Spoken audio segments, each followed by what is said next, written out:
नमः संस्कृताय। प्रिय संस्कृत मित्राणि, संस्कृत सेवा में आप सभी का स्वागत है। हम लोग पढ़ रहे हैं महाकवि अमिकादत्त व्यास द्वारा विरचित सिराज विजय, जो कि एक ऐतिहासिक उपन्यास है। और इसका हम लोग आज प्रथम निश्वास पढ़ रहे हैं कई दिनों से। उसी के क्रम में आज चैप्टर नंबर 32 हम लोग पढ़ेंगे अपने इस वीडियो में। और 31वें में हम लोगों ने पढ़ा था कि जब ब्रह्मचारी गुरु सब आश्रम खाली हो जाता है योगराज के चले जाने पर, तो ब्रह्मचारी गुरु जी चारों तरफ देख लेते हैं कि हम लोगों की बात कोई दूसरा तो नहीं सुन रहा। ऐसा वो करने के पश्चात ही ब्रह्मचारी गुरु जो है अपना पूरा निरीक्षण कर लेते हैं, और निरीक्षण के पश्चात बात करने का जैसे ही आरंभ करते हैं तो वैसे ही उनको एक ध्वनि सुनाई पड़ती है पैरों की चलने की किसी के। तो ब्रह्मचारी गुरु उठ कर के अपने आसन से पूरा निरीक्षण करते हैं। निरीक्षण करने के पश्चात उनके पीछे पीछे गौरवटू भी पूरा निरीक्षण करता है, लेकिन किसी के न दिखाई देने पर पुनः आकर के जो है गौरवटू बैठ जाता है। और बैठ कर के जो है जैसे ही बैठता है गौरवटू, तो उसके पश्चात ब्रह्मचारी गुरु से निवेदन करता है, और निवेदन के पश्चात ही ब्रह्मचारी गुरु कहना आरंभ कर देते हैं। यहाँ तक हम लोगों ने कहानी पढ़ा था। अब उसके आगे कहानी 32वें में, वत्स गौर सिंह अहम अत्यंतम तुष्यामि त्वयि। अरे पुत्र गौर सिंह, यहाँ वत्स गौर सिंह संबोधन का है। तो ब्रह्मचारी गुरु कहते हैं गौरवटू से कि अरे पुत्र गौर सिंह, अरे वत्स गौर सिंह, अहम अत्यंतम तुष्यामि त्वयि, मैं तुम्हारे ऊपर बहुत ही खुश हूँ। तुष्यामि मतलब बहुत ही खुश हूँ, मैं तुम्हारे ऊपर बहुत ही खुश हूँ, ऐसा कहते हैं ब्रह्मचारी गुरु। तो वत्स गौर सिंह है यहाँ किसके लिए आया हुआ है, तो गौरवटू के लिए आया है, और ब्रह्मचारी गुरु ने ही संबोधित किया है। अहम अत्यंतम त्वयि तुष्यामि, मैं तुम्हारे ऊपर अत्यंत प्रसन्न हूँ। तो ब्रह्मचारी गुरु किसके ऊपर सर्वाधिक प्रसन्न है, तो ब्रह्मचारी गुरु गौरवटू के ऊपर सर्वाधिक प्रसन्न है, ठीक है ना। और अहम अत्यंतम तुष्यामि त्वयि, इस पंक्ति के वक्ता कौन है, तो इस पंक्ति के वक्ता है ब्रह्मचारी गुरु। और यह पंक्ति किसके लिए कही गई है, तो यह पंक्ति कही गई है गौरवटू के लिए। किसके लिए कही गई है गुरु जी, गौरवटू के लिए कही गई है। किसके द्वारा कही गई है, तो ब्रह्मचारी गुरु के द्वारा कही गई है। ब्रह्मचारी गुरु कहते हैं कि अरे पुत्र गौरवटू, मैं तुम्हारे ऊपर बहुत ही प्रसन्न हूँ, ठीक है ना। मैं तुम्हारे ऊपर बहुत ही प्रसन्न हूँ। क्यों प्रसन्न हूँ, उसका कारण है यत त्वम एकाकी, क्या कहा, यत त्वम एकाकी अपजल खानस्य त्रीन अश्वान तेन दासीकृतान पंच ब्राह्मण तनयांश्च मोचयित्वा आनीतवान आसीत। अर्थात जो कि तुमने अकेले ही, त्वम एकाकी, क्योंकि तुमने अकेले ही क्या किया था, क्योंकि तुम अकेले ही अफजल खान के तीन अश्वान, तीन घोड़ों को, कितने घोड़ों को, तीन घोड़ों को, और तेन दासी कृतान, और उसके द्वारा दास बना लिए गए, उसके द्वारा दास बना लिए गए, पंच ब्राह्मणान, पांच ब्राह्मणों को। कितने भैया, पहले कहा तीन अश्वों को, और उसके द्वारा अफजल खान के द्वारा दास बना लिए गए पांच ब्राह्मण पुत्रों को मोचयित्वा, छुड़ा करके, क्या करके, मोचयित्वा, छुड़ा करके, आनीतवान आसीत, लाए थे या लाए हो, इसलिए मैं तुम्हारे ऊपर बहुत प्रसन्न हूँ, ऐसा ब्रह्मचारी गुरु गौरवटू से कहते हैं। तो अफजल खान ने कितने ब्राह्मणों पुत्रों को दास बनाया था, तो पांच ब्राह्मण पुत्रों को दास बनाया था, ठीक है ना। तो अफजल खान के तीन घोड़ों और पांच दास पुत्रों को किसने छुड़ाया था अफजल खान से, तो आप बताएंगे कि गौरवटू ने छुड़ाया था। पांच ब्राह्मणों को जिनको अफजल खान ने अपना दास बना लिया था, उनको अफजल खान से छुड़ाने का कार्य कौन करता है, गौरवटू कहता है। यह बात, इस पंक्ति के वक्ता कौन है, तो आप बताएंगे ब्रह्मचारी मुनि है। क्या कहा, यत त्वम एकाकी, क्योंकि तुम अकेले ही, अफजल खान से, अफजल खान के तीन अश्वान अर्थात तीन घोड़ों को, और उसके द्वारा ही तेन दासी कृतान, उसके द्वारा ही दास बना दिए गए, पंच ब्राह्मणान, ब्राह्मण तनयान, पांच ब्राह्मण पुत्रों को, मोचयित्वा, छुड़ा करके, आनीत वास आसित, लाए हुए थे, इसलिए मैं तुम्हारे ऊपर बहुत खुश हूँ, ऐसा ब्रह्मचारी गुरु जी कहते हैं। किसको, गौरवटू को कहते हैं। कथम न भवेह ईदृशाः, कैसे नहीं हो सकता इस प्रकार से, क्या कहा कि तुम ऐसे क्यों ना होंगे, तुम जैसे लोग ऐसे क्यों नहीं होंगे, आप जैसे लोग ऐसे क्यों नहीं होंगे? आप जैसे लोग वीर होते हैं, आप जैसे लोग राजपुत्र हैं, आप जैसे राजाओं के लड़के हैं, तो आप लोगों के पास इतना वीरता है, इतनी ताकत है, तो ऐसा आप लोगों में तो होना स्वाभाविक ही है। ऐसा ब्रह्मचारी गुरु कहते हैं गौरवटु से। कुलम एव ईदृशम राजपुत्र देशीय क्षत्रियाणाम। कुलम एव ईदृशम, क्या कहा? राजपुत्र देशीय क्षत्र अर्थात क्षत्रियों के, राजघराने के क्षत्रियों से युक्त, कहना क्या है? राजपुरोहितों के यहाँ पैदा होने के कारण, अर्थात राजपुतानों के क्षत्रियों की कुल की परंपरा ही ऐसी है।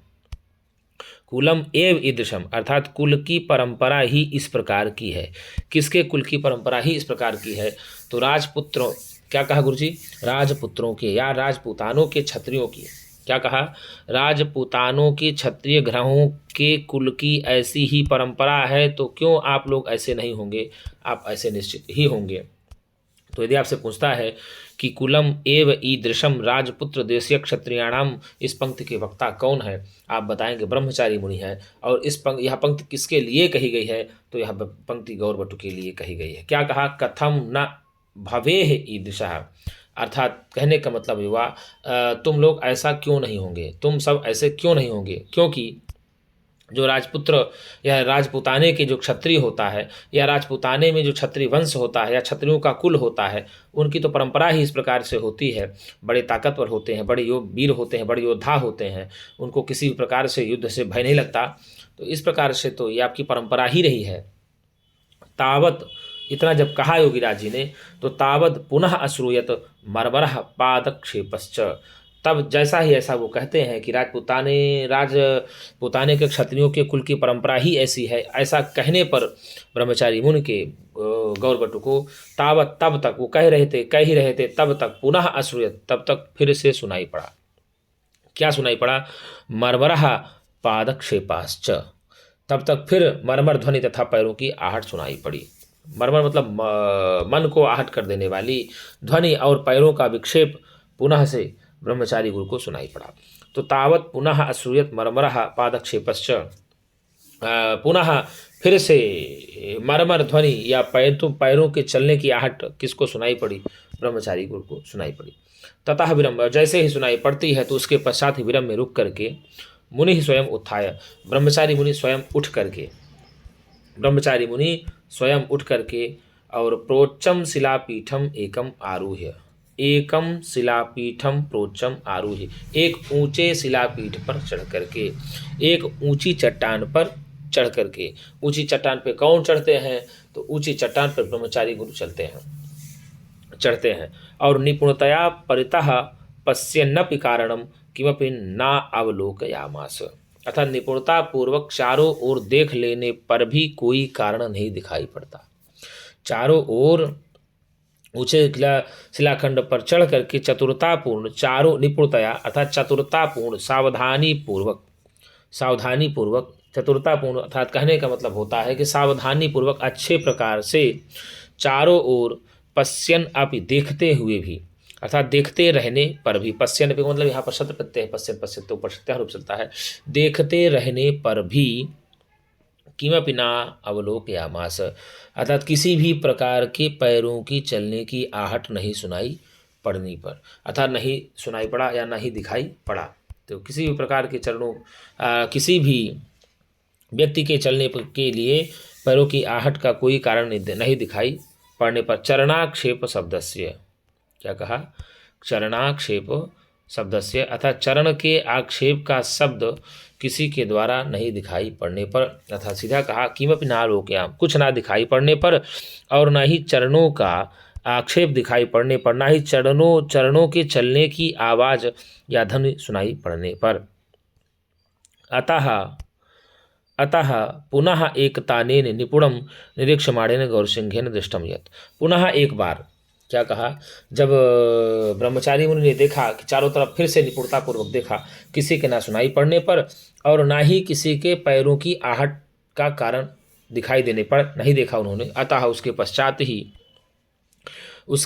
ही पुनः एकतानेन अर्थात फिर से एकाग्रचित्त होकर के, अर्थात एक मन से होकर के, निपुणम भली प्रकार से, भली भांति या अच्छी प्रकार से, बहुत ही बेहतरीन तरीके से, ऐसा भी कह सकते हैं, बहुत ही बेहतरीन तरीके से, निरीक्षमाणेन अर्थात देखते रहने पर या देखते हुए, बहुत ही अच्छी तरीके से देखते हुए गौर सिंह ने दृष्टम यत्, गौर सिंह के द्वारा देखा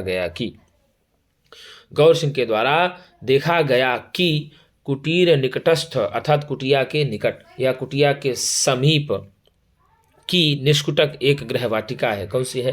गृहवाटिका के कदली कूटे अर्थात केलों के समूह में, कि भैया केलों के समूह, कदली कूटे मतलब केलों के समूह में। किसके समूह में? केलों के समूह में। द्वित्रास्तरवो अतितराम कंपनते इति, 2-3 केले के पौधे अतितराम क्या हो रहे थे? अधिकतर हिल रहे थे। ठीक है, तो यहाँ हमने आपको पढ़ाया था कि निपुणतया परितः पश्यन अपि, अर्थात जब ब्रह्मचारी गुरु जी को पुनः से पैरों के चलने की आहट सुनाई पड़ती है तो निपुणता पूर्वक उनके द्वारा चारों ओर देखते रहने पर, किसी भी कारण का न दिखाई पड़ने पर या किसी भी व्यक्ति के चरणों के आक्षेप का शब्द ना सुनाई पड़ने पर, उनको सुनाई नहीं दिया, उन्होंने नहीं देख पाया, तो उसके पश्चात ब्रह्मचारी मुनि का जो शिष्य था गौरवटु, अतः उसके पश्चात पुनः एकतानेन निपुणम निरीक्ष, पुनः अर्थात एकाग्र चित्त से, एकताने पुनः एकताने मतलब पुनः मतलब फिर से, एकतानेन मतलब एकाग्र चित्त से अर्थात ध्यान मग्न होकर के निपुणतापूर्वक निरीक्षण करते रहने पर गौर सिंह के द्वारा दृष्टम यह देखा गया कि कुटीर निकटस्थ अर्थात कुटिया के समीप में ही निष्कुटक, क्या कहा? कुटिया के समीप में ही निष्कुटक, कुटिया के समीप की ही एक गृहवाटिका थी। उस गृहवाटिका के कदली कुलटे अर्थात केलों के वृक्षों के समूह में, केलों के वृक्षों के समूह में द्वित्राह तरवः अतितराम कंपनते इति, 2-3 पौधे बहुत अधिक या अत्यधिक कांप रहे थे, ऐसा गौर सिंह के द्वारा देखा गया। किसके द्वारा? केलों के पत्तों को कांपता हुआ देखा गया। किसके द्वारा? 2-3 केले के पत्तों को कांपता हुआ देखा गया। तो भैया गौरवटु के द्वारा निपुणतापूर्वक निरीक्षण करने पर 2-3 पत्तों को हिलते हुए केलों के देखा गया। देखिए, हम लोग फिर से एक बार अर्थ जान लेते हैं, फिर उसके बाद हम लोग इसमें से प्रश्न जान लेंगे और क्या क्या इसमें व्याकरण टिप्पणियाँ और क्या समास, क्यों संधि, ये सब भी हम लोग जानने का प्रयत्न करेंगे। तो हम लोग पढ़ रहे थे गुरुजी कि योगीराज चले जाते हैं और आश्रम सूना हो जाता है। आश्रम सूना देख करके ब्रह्मचारी मुनि कहना प्रारंभ कर देते हैं और उनके मन में शंका होती है कि हम लोगों की बात कोई दूसरा ना सुन ले। और जैसा ही वो कहना प्रारंभ करते हैं तो उनको चरणों की चलने की आक्षेप शब्द सुनाई पड़ते हैं और शब्द सुनाई पड़ने के पश्चात ब्रह्मचारी गुरु उठ करके अपने आसन से चारों तरफ निपुणतापूर्वक देखते हैं। कुछ ना दिखाई पड़ने पर उसके बाद ही ब्रह्मचारी मुनि का जो शिष्य है गौरवटु, वह भी उठ करके चारों ओर निपुणतापूर्वक देखता है। किसी के शब्द ना सुनाई पड़ने पर, ना दिखाई पड़ने पर वह आकर के बैठ जाता है और गुरु से निवेदन करता है कि हे गुरु महाराज, आप पुनः हमको बताना शुरू करिए। तब गौर सिंह को ब्रह्मचारी मुनि बताना शुरू करते हैं कि वत्स गौर सिंह, अरे पुत्र गौर सिंह, अहम अत्यंतम तुष्यामि त्वयि, मैं तुम्हारे ऊपर बहुत प्रसन्न हूँ। अहम अत्यंतम तुष्यामि त्वयि, इस पंक्ति के वक्ता कौन है? ब्रह्मचारी मुनि है। और यह पंक्ति किसके ऊपर कही गई है? तो यह पंक्ति ब्रह्मचारी मुनि के शिष्य गौरवटु के ऊपर कही गई है। वत्स गौर सिंह में कौन सा क्या है? तो आप बताएंगे संबोधन है। क्यों ब्रह्मचारी गुरु इतना प्रसन्न रहते हैं गौरवटु के ऊपर? तो उसका कारण ही है, वो कहते हैं कि यत त्वम एकाकी अफजल खानस्य 3 अश्वान तेन दासिकतान पंच ब्राह्मण तनयान च मोचयित्वा आनीत आसीत, क्योंकि तुम अकेले ही अफजल खान के 3 अश्वान 3 घोड़ों को और 3 दासी कृतान उसके द्वारा बनाए गए 5 ब्राह्मण पुत्रों को मोचयित्वा छुड़ा करके आनीतवान आसीत, तुम लाए हुए थे। तो अफजल खान के 3 घोड़ों, अफजल खान से 3 घोड़ों और 5 ब्राह्मणों को छुड़ाने का कार्य कौन करता है? गौरवटु करता है। गौरवटु अफजल खान के द्वारा कितने ब्राह्मण पुत्रों को बचाता है?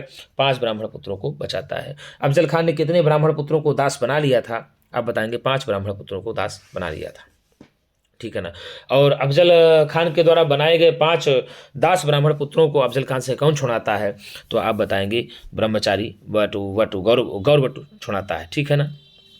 तो इस प्रकार से कहा, क्योंकि तुमने अकेले ही अफजल खान के 3 अश्वान 3 घोड़ों को और उसके द्वारा दास बनाए गए 5 ब्राह्मणों को छुड़ा करके लाए हो। इस कारण से ब्रह्मचारी गुरु बहुत प्रसन्न होते हैं और कहते क्या है भैया, कथम न भवेह ईदृशा, तुम ऐसा क्यों नहीं हो सकते? तुम ऐसा क्यों नहीं हो सकते, अर्थात तुम ऐसे क्यों नहीं होंगे, आप जैसे लोग ऐसे क्यों नहीं होंगे। उन्होंने कहा कि भाई कुलम एव ईदृशम राजपुत्र देश क्षत्रियाणाम, अर्थात जो राजपुताने के क्षत्रिय कुल का इस प्रकार का तो स्वभाव ही होता है, अर्थात जो भी व्यक्ति राजपुताने में जन्मा होता है, जो भी बालक राजघराने में जिसका जन्म हुआ होता है, तो उस राजघराने की परंपरा ही ऐसी होती है कि वह बड़े धैर्यशाली होते हैं, बड़े वीर होते हैं और बड़े साहसी होते हैं। तो उनके वंश की इस प्रकार की परंपरा ही है। तो ऐसा क्यों नहीं होगा तुम्हारे लिए, क्योंकि राजपुताने के क्षत्रियों के कुल की ये परंपरा ही इस प्रकार की होती है कि उनको किसी से डर नहीं लगता। ऐसा ब्रह्मचारी गुरु गौरवटु से कहते हैं। ठीक, फिर क्या कहा, और जैसे ब्रह्मचारी गुरु गौरवटु से ऐसा कहते हैं, तावत, जब तक वह कहते हैं तावत तब तक पुनः अश्रूयत मर्मरः पादक्षेपश्च, फिर से मरमर पैर के चलने की ध्वनि सुनाई पड़ती है। तो पुनः दोबारा फिर से पैर के चलने की ध्वनि किसको सुनाई पड़ती है, तो दोबारा फिर से पैर से चलने की ध्वनि ब्रह्मचारी गुरु को सुनाई पड़ती है। ठीक है ना।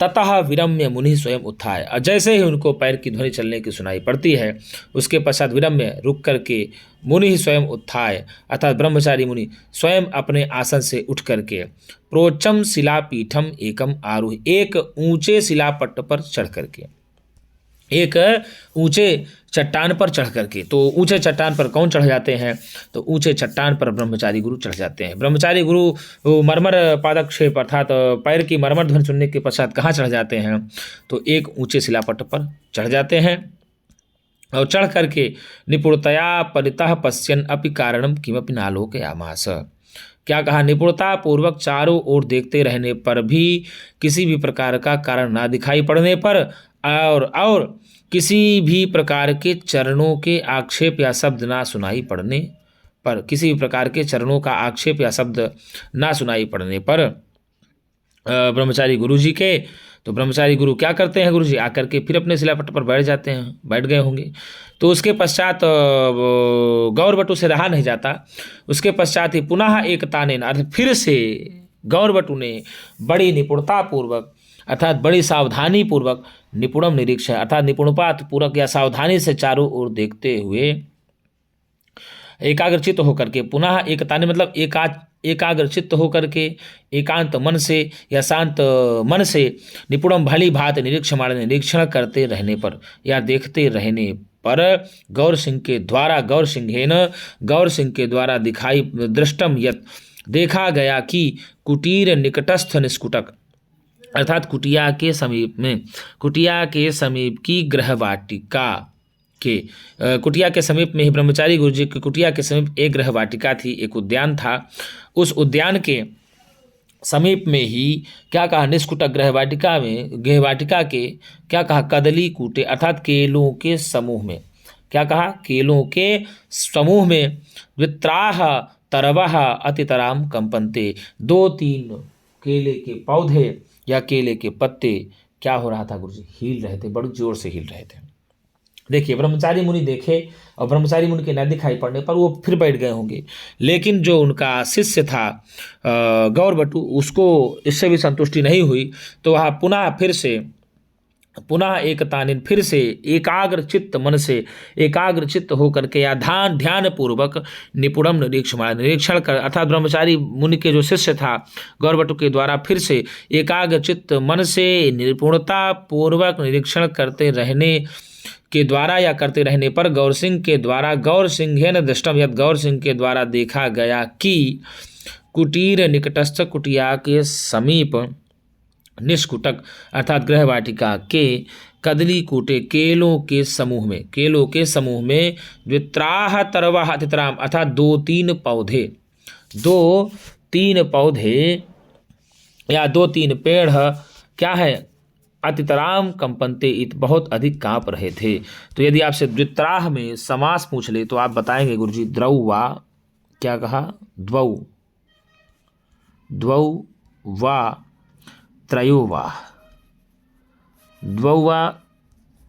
त्रयोवा बन जाएगा द्वित्राह,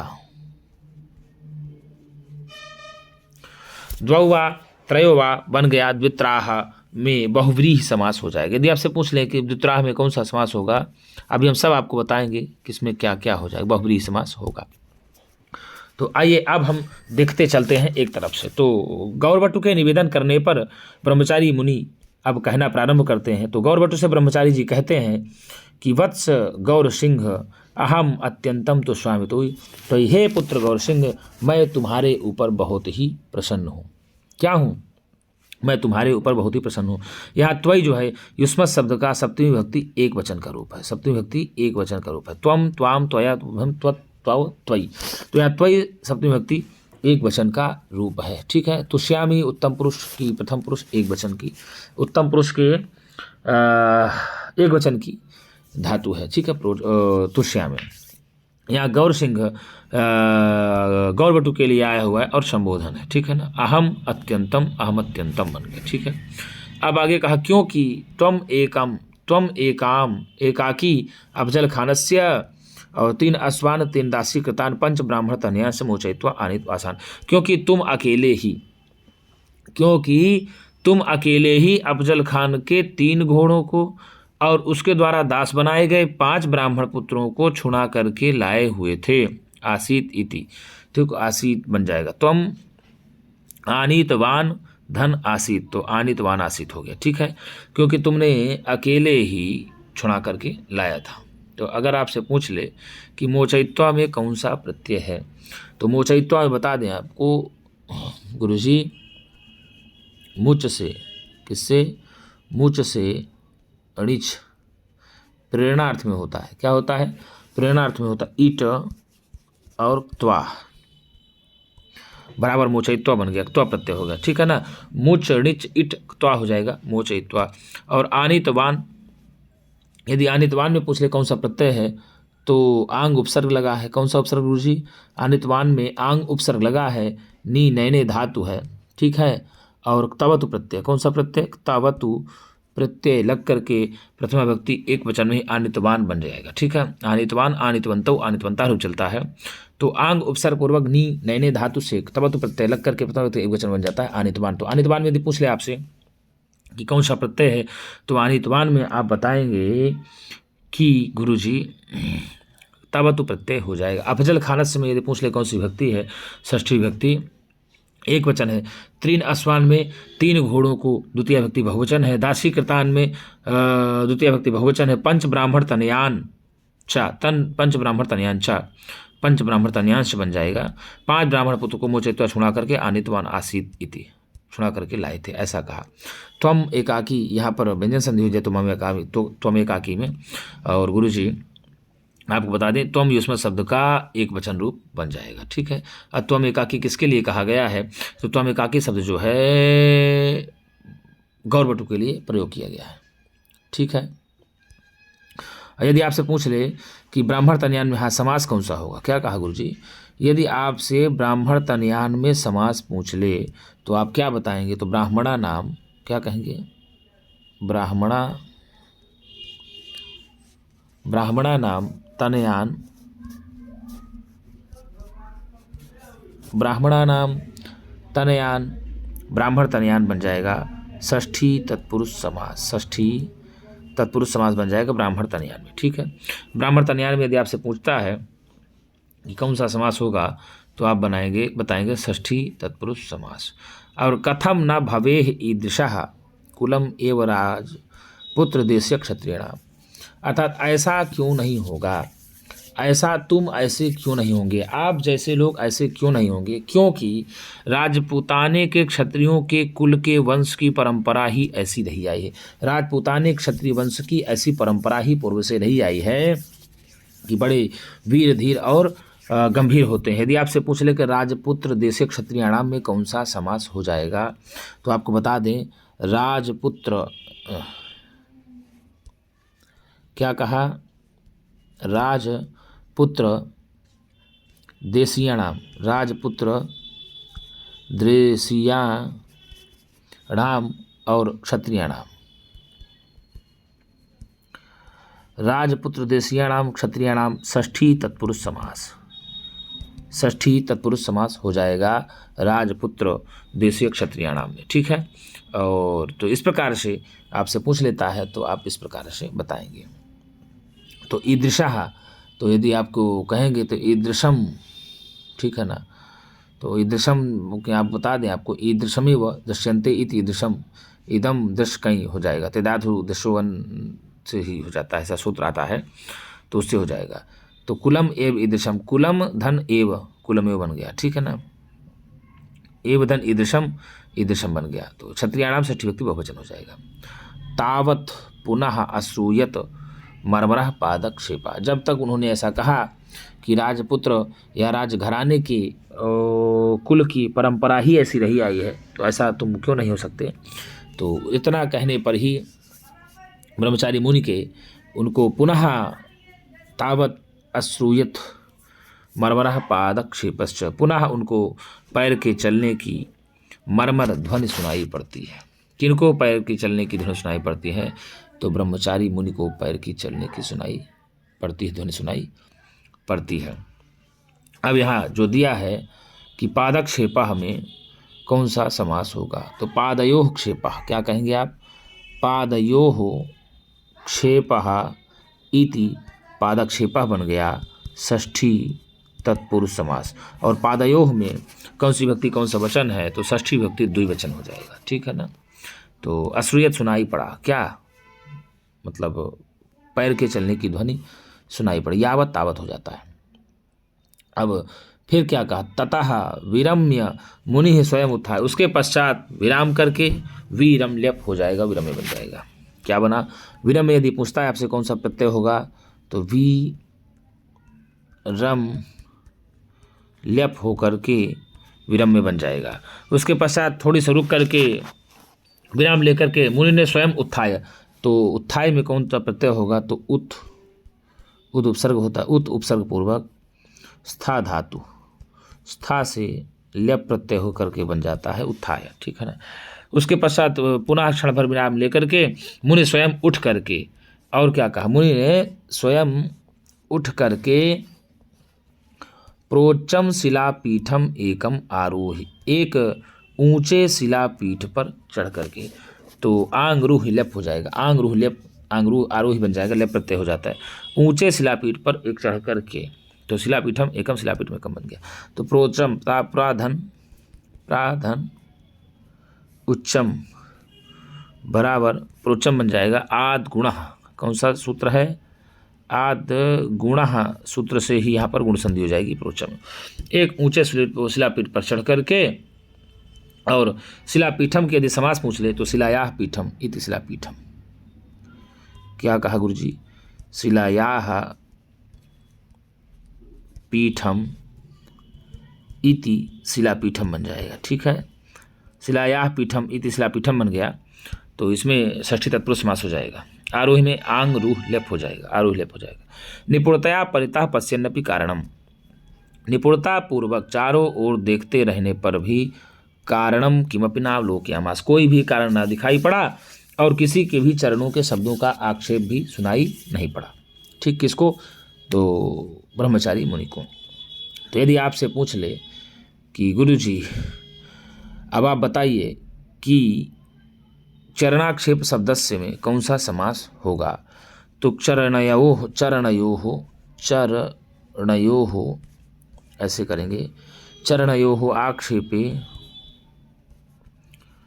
चरणयोः आक्षेपे शब्दः तस्य चरणाक्षेप शब्दस्य हो जाएगा, तो षष्ठी तत्पुरुष समास हो जाएगा, ठीक है। अगर आपसे पूछ लेता है इसमें तो आप आराम से बताएंगे षष्ठी तत्पुरुष समास।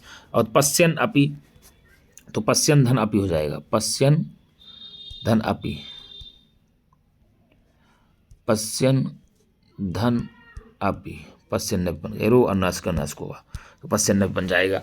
तो आपको बता दें गुरुजी व्यंजन संधि हो जाएगी यहाँ। और यहाँ जो अगर देखा जाए तो पश्यन, पश्यंतु, पश्यंतः, यह सानस प्रत्यांत तो होता है, तो वो जो जाता देखते रहने पर भी कोई कारण दिखाई पड़ने पर निपुणतयामि तृतीय व्यक्ति एक वचन होगा, और किसी भी शब्दों के चलने का ना ध्वनि न सुनाई पड़ने पर, अतः इसलिए पुनः एक तानेन, फिर से एकाग्रचित्त होकर के, ध्यान मग्न होकर के गौर वटु के द्वारा देखने पर, गौर वटु के द्वारा निपुणतापूर्वक चारों ओर देखने पर, कुछ ना दिखाई पड़ने पर, कुटीर के समीप ही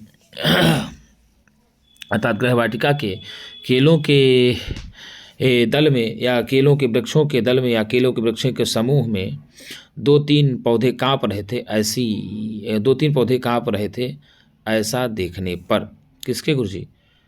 गौर वटु के देखने पर। तो अब यदि पूछ लेगा पुनः एक तानेन में कौन सी संधि होगी, तो पुनः एक तान में विसर्ग संधि हो जाएगी, ठीक है ना। पुनः एकता अनेन एकतानेन बन जाए, ठीक है ना।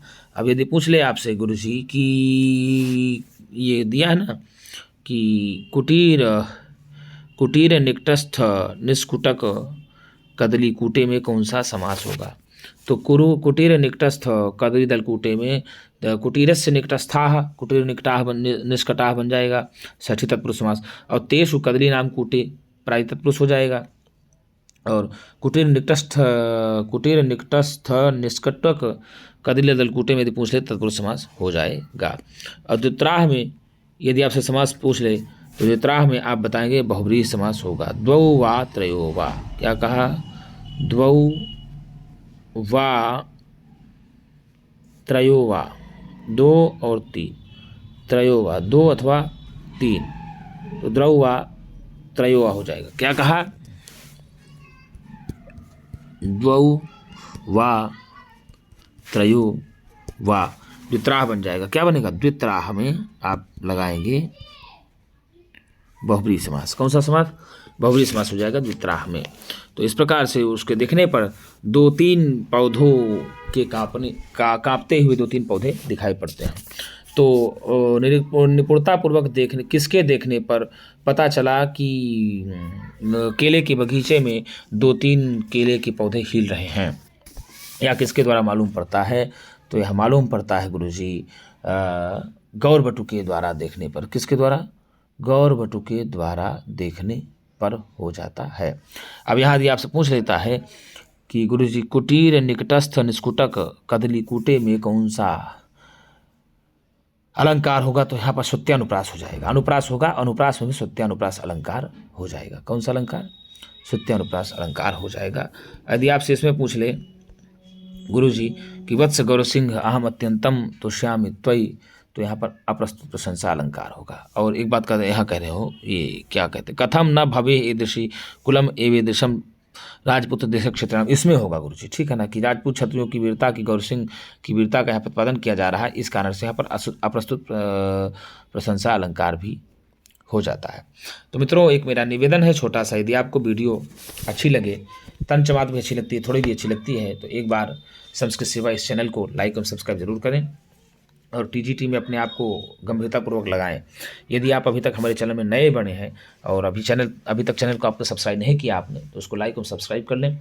और यदि आपने अभी तक पढ़ा भी ना हो तो मेरे चैनल पर जा करके आप प्लेलिस्ट में देखेंगे तो आपको अभिज्ञान शाकुंतलम चतुर्थंक पूरा पढ़ा दिया गया है, और जो है ग्रंथ विज्ञान शाकुंतलम पढ़ाया गया, किरातार्जुनीय पूरा पढ़ा दिया गया है। प्लेलिस्ट में आपको वीडियो मिल जाएगी। अब ये चल रही है सूर्यराज विजय, तो सूर्यराज विजय भी लगभग 2-3 दिन में पूरा करके हम लोग एक नए ग्रंथ की ओर बढ़ेंगे।